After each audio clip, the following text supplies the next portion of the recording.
सदा मैं गीत वहाँ के गाता हूँ, भारत का रहने वाला हूँ, भारत की बात सुनाता हूँ, मैं प्रीत जहाँ की सदा।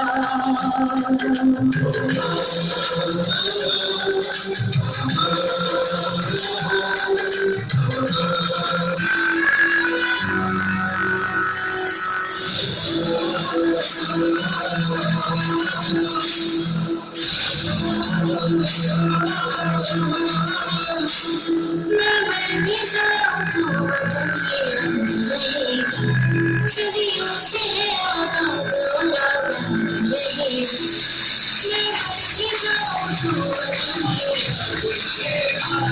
सदियों से आबाद और आबाद रहे, मिट्टी में है जो इसकी महक और ना कहीं, मिट्टी में है जो इसकी महक और ना कहीं, मेरे खून का हर कतरा जिंदा बात कहेगा, मेरे खून का हर कतरा जिंदा बात कहेगा, मैं मर भी जाऊं तो वतन ये याद रहेगा।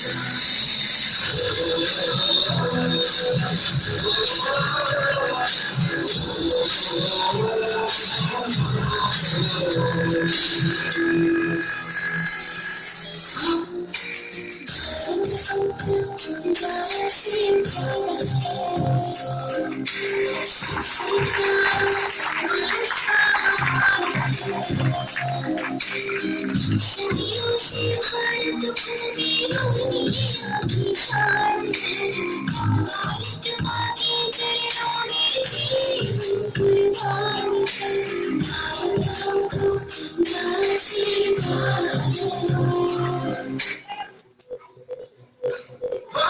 मारे या कोई मारे ना, यहाँ अपनी भी थोड़ी अदा थोड़ा अंदाज है,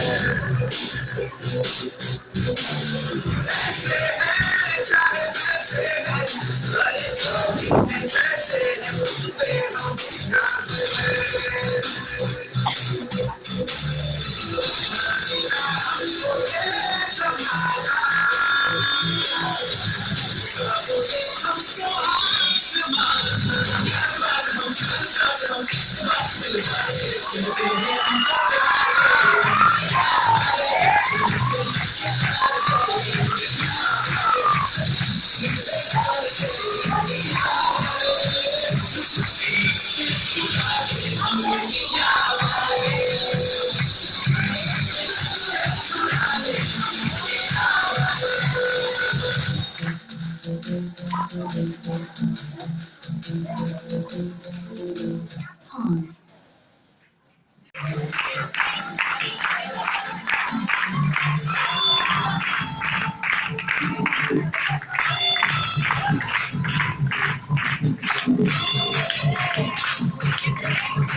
દેશની આન બાન અને શાન સમાન અમારો આ ધ્વજ ફરકી રહ્યો છે અને એને અમારા દેશના તમામ લોકો માનભેર સલામી આપી રહ્યા છે. જૈસે એક સાથ. એટલે ઘણીવાર આપણે બધા સોશિયલ મીડિયાના માધ્યમથી જોતા હોય, ઘણી વખત કોઈ વિદ્યાર્થી છે એ શાળાની અંદર કઈ બે સાવેરડી લઈને આમ વાળતો હોય કે ડોલ આમ મૂકવા જતો તરત વિડીયો ઉતારીને વાયરલ કરે. ભાઈ, ડોલે મૂકવા ન જાય. બે હાવેણી આમ મારે તેમાં શું થઈ ગયું? દેશના રાષ્ટ્રપિતા ગાંધીજી આખું મેદાન સાફ કરી નાખતા હતા. અને દરેક વાલીઓને મારો સંદેશ, વ્યક્તિત્વ વિકાસની અંદર સરકારની કેળવણી છે કે સ્વચ્છતા રાખવામાં કોઈ નાનક નથી. બધા હોંશે હોંશે સ્વચ્છતામાં જોડાતા હોય. અમે હાવેણી માર ગઈ, ભાઈ અમને કઈ ફેર ન પડે, પોતુંય કરી નાખી. કારણ કે તું બાળકો જો અમારા સાહેબ કરે. એટલે ક્યારેય કોઈ આકસ્મિક આવું હોય તો એ કદાચ એના મનમાં વિચાર આવે કોઈને કે આપણે આવું કરવું, એને ટાળવો. ભાઈ, આ શાળા છે, શાળા તું મંદિર કહેવાય, મંદિરમાં થોડી સ્વચ્છતા રહે તો શું ખોટું છે? બાળકોને કરવાનું નથી જોતું. જેટલા પણ વાલી બેઠા છે બધાને ખબર છે, બધા આપણે સરકારી શાળામાં ભણતા હતા. શું નથી કર્યું આપણે બધું? આ બધું આપણે કરીને આવ્યા છીએ. ત્યારે મૂળ આ મોબાઈલ નહોતો. અને શિક્ષકો છે ને ત્યારે માસ્તર કહેવાય, એનું મા સમાન સ્તર હતું.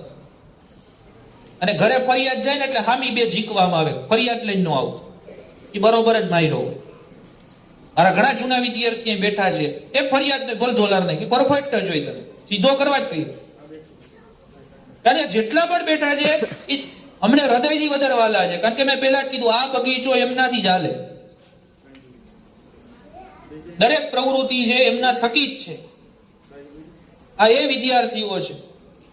તો ક્યારેય શાળાની અંદર સ્વચ્છતા બહુ જ સારી હોય. અમારે શાળામાં રિક્રુટ થયેલા બેન હોય, દેશની આન બાન અને શાન સમાન અમારો આ ધ્વજ ફરકી રહ્યો છે અને એને અમારા દેશના તમામ લોકો માનભેર સલામી આપી રહ્યા છે. જૈસે એક સાથ. એટલે ઘણીવાર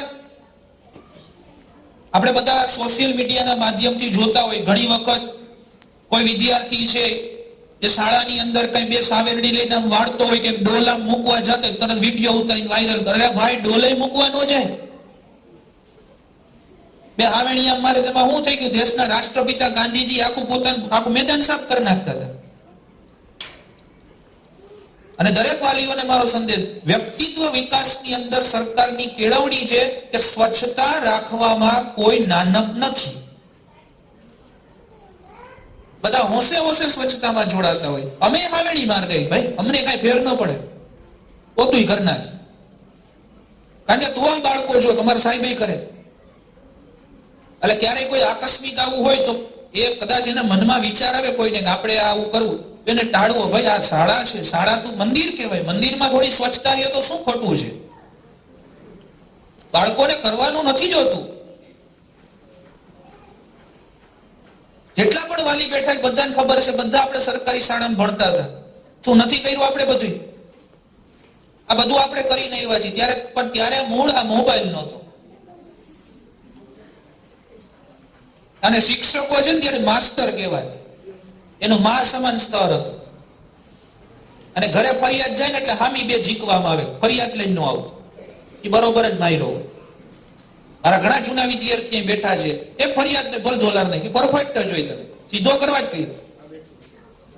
અને જેટલા પણ બેઠા છે એ અમને હૃદયથી વધારે વાલા છે, કારણ કે મેં પેલા જ કીધું આ બગીચો એમનાથી જ હાલે. દરેક પ્રવૃત્તિ છે એમના થકી જ છે. આ એ વિદ્યાર્થીઓ છે. તો ક્યારેય શાળાની અંદર સ્વચ્છતા બહુ જ સારી હોય. અમારે શાળામાં રિક્રુટ થયેલા બેન હોય,